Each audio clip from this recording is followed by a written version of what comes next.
Hola a todos, nosotros les vamos a hablar sobre ácidos y bases.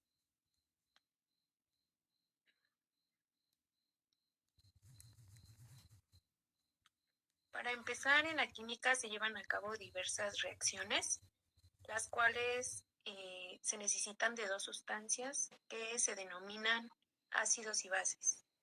Estas las podemos ver en nuestra vida cotidiana, como por ejemplo el refresco, el vinagre, el limón, el jabón, la leche, entre otros.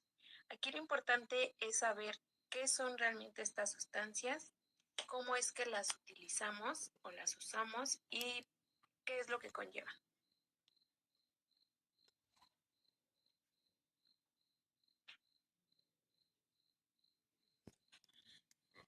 Ahora hay que tomar como primer medida qué son los conceptos básicos para esta investigación. Primero que nada hay que definir lo que es los ácidos. Bueno, los ácidos son sustancias capaces de liberar iones de hidrógeno. Estas sustancias presentan un pH que va desde el 0 hasta el 7 y tienen la capacidad de dañar de manera grave los tejidos orgánicos. Ejemplos de estos ácidos los podemos encontrar en los jugos gástricos o en la leche, que son ácidos fuertes y ácidos débiles. Después vienen las bases. Las bases, a diferencia de los ácidos, son sustancias que son capaces de obtener o retener iones de hidrógeno. Estas se caracterizan por tener el OH dentro de su estructura química. Estas se encuentran en el rango de pH de 7 a 14. Ejemplos de ellas podemos encontrarlas en la sangre o en los blanqueadores como el cloro.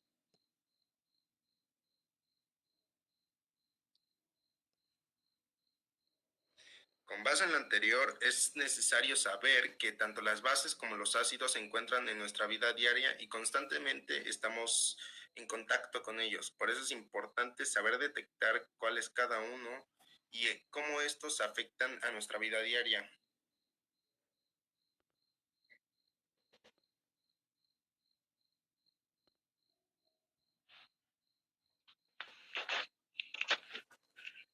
Pues bien, para entender de mejor forma este tema de ácidos y bases, por lo general se suele recurrir a un conjunto de tres teorías que se dividen en tres autores.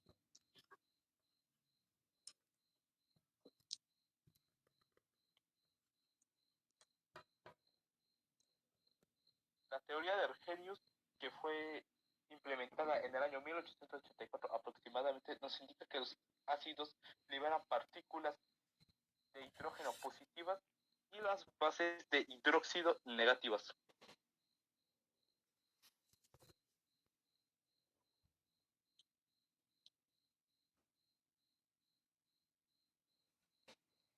La teoría de Bronsted y Lowry, implementada en el año 1923, nos indica que los ácidos donan iones de hidrógeno positivos, mientras que las bases aceptan esos iones de hidrógeno.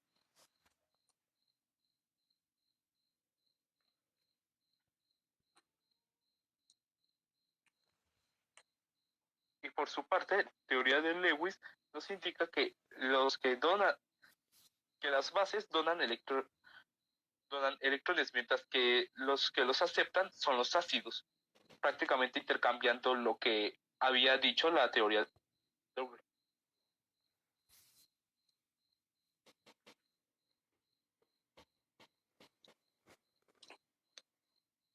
La constante de ionización del agua se lleva a cabo mediante dos moléculas de agua que se separan en un ion hidronio y un ion hidróxido.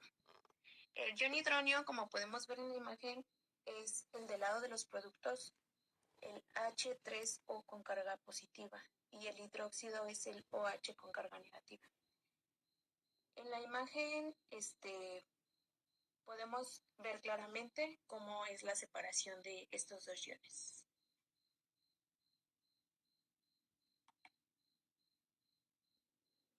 la fuerza de los ácidos y las bases quiere decir que cómo es cada ácido o base, qué tan fuerte o qué tan débil es. Estos se dividen en dos: ácidos fuertes, ácidos y bases fuertes, ácidos y bases débiles. En los ácidos y las bases fuertes son aquellos que se pueden disolver completamente en el agua. Los ácidos liberan todos sus protones, que son con carga positiva, son muy reactivos y estos bajan mucho el pH de la solución. En el caso de las bases fuertes, estos liberan muchos iones de hidróxido, que son los OH con carga negativa. En los ácidos débiles, los ácidos débiles y las bases débiles son aquellas que se disuelven solo en una parte del agua. Quiere decir que no se disuelven completamente como los fuertes. Y estos no afectan tanto el pH de la solución. Y esto quiere decir que liberan todos sus protones en el caso de los ácidos, y en el caso de las bases liberan todos sus iones de OH con carga negativa. Retomando los conceptos previamente analizados de ácidos y bases, es necesario entender que hay ciertas características que presentan tanto los ácidos como las bases. Ejemplos de estos es que, por ejemplo, los ácidos tienen un sabor agrio. Ejemplos de estos tenemos a los limones, las naranjas y las toronjas, mientras que las bases presentan un sabor amargo. Ejemplos de esto, aquellas personas que han probado el Pepto-Bismol dicen que tiene un sabor amargo. Bien, sabiendo todo esto, es necesario entender que no podemos ir por la vida probando cualquier tipo de sustancia para saber si es ácida o básica. No es como que, uy, qué fácil, se me antoja probar una gota de ácido de batería o una gota de sosa cáustica. Para esas situaciones se crearon los indicadores. Ahora, ¿qué son los indicadores? Los indicadores son sustancias que cambian de color dependiendo de las soluciones con las que se encuentran en contacto. Estos indicadores hay de tres tipos, que son los indicadores naturales, aquellos indicadores que se encuentran en la naturaleza, dentro de vegetales, frutas o plantas. Ejemplos de ellos podemos encontrar lo que viene siendo la col morada, la cúrcuma o también la remolacha. Otros de los tipos de indicadores son los indicadores artificiales o sintéticos. Estos indicadores fueron creados por el hombre con el fin de saber si las sustancias son ácidas o básicas. Ejemplos de estas mismas encontramos el papel tornasol, que al entrar en contacto con un ácido se vuelve de un color rojizo, y si está en contacto con una base se vuelve de un color azulado. Otro de estos sería la fenolftaleína, la cual tiene un color transparente al estar en contacto con ácidos y bases débiles, pero si entra en contacto con un ácido fuerte, esta presenta una coloración naranja, y si encuentra en contacto con una base fuerte, se vuelve de un color rosa claro. Y por último, encontramos la última variedad de indicadores, que son los olfativos. Estos, como su nombre lo menciona, sabemos la diferencia entre ácido y base por el aroma que desprenden. Ejemplos de ellos son la vainilla, la cual al estar en presencia de un ácido tiene un olor más dulce y pronunciado, mientras que al estar en contacto con una base, el olor tiende a disiparse o a ser menos fuerte. Otro ejemplo sería el cloroformo. Ahora, otro concepto básico que es necesario entender es qué pasa cuando un ácido y una base reaccionan, ¿no? Es decir, se encuentran. A este tipo de reacción química se les nombra reacciones de neutralización. Como lo mencioné antes, las reacciones de neutralización es la combinación entre un ácido y una base, lo cual nos genera una sal y agua. Esto se debe a que, al ser una reacción irreversible, las propiedades químicas del ácido y de la base se ven contrarrestadas unos con las otras, lo que genera que solo se produzca una sal y agua. Ejemplos de estos los podemos observar aquí.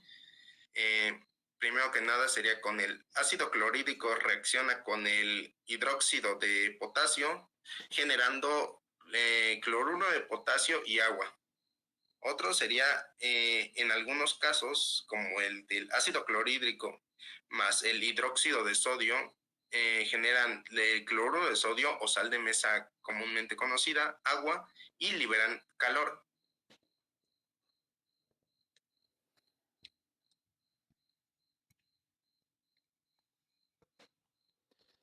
Y bueno, la hidrólisis. La hidrólisis de primera instancia es la reacción que ocurre cuando una sal entra en contacto con agua. Y como resultado de esto nos pueden salir tres tipos diferentes de resultados, que pueden ser ácidos, bases y neutros. Existen diferentes fórmulas para esto y que pueden ser las siguientes. En el primer ejemplo tenemos el ejemplo de un ácido fuerte y una base fuerte. En este caso se tomó como ejemplo el cloruro de sodio, que viene de un ácido y una base fuerte. Y como estas no reaccionan con el agua, hacen que esta reacción permanezca como neutra. En el segundo caso, tenemos la reacción de un ácido fuerte y una base débil. En esta reacción, con el cloruro de amonio como ejemplo, el agua reacciona con el amonio, ya que este es una base débil, y esto hace que se haga una solución ácida, ya que el ion de amonio libera hidrógeno. Y ahora, con los siguientes ejemplos, se tiene cuando es una... Bueno, ahora sí. En el siguiente ejemplo se tiene un ácido débil y una base fuerte, con ejemplo del acetato de sodio, el cual el agua va a reaccionar con el acetato, lo que va a permitir que se liberen iones de hidróxido. Esto debido a que el acetato proviene de un ácido débil, y esto va a generar que se haga una solución básica. Y como último ejemplo tenemos el de un ácido débil y una base fuerte, una base débil. Aquí como estas dos vienen del mismo tipo, un ácido y una base débil, ambos van a reaccionar con el agua.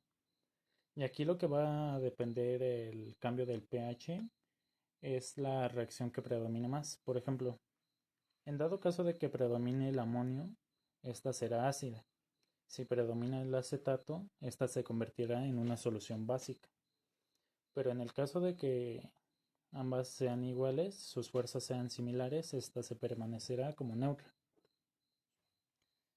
Y ahora, el siguiente tema son las soluciones amortiguadoras. En estas soluciones amortiguadoras son aquellas que nos permiten lograr que el pH de las soluciones no cambie tanto al agregarle un ácido o una base.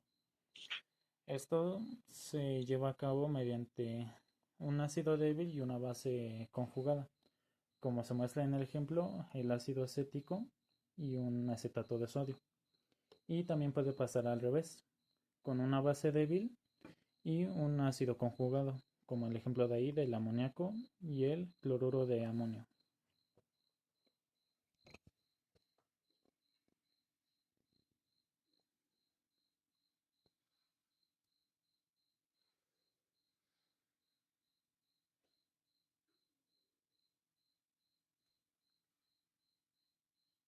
En conclusión, con base en toda la información recabada durante esta investigación, podemos llegar a la conclusión de que los ácidos y las bases son indispensables para el funcionamiento diario de nuestra sociedad, y es importante conocer tanto sus características y el cómo utilizar estos mismos para llevar una vida mejor.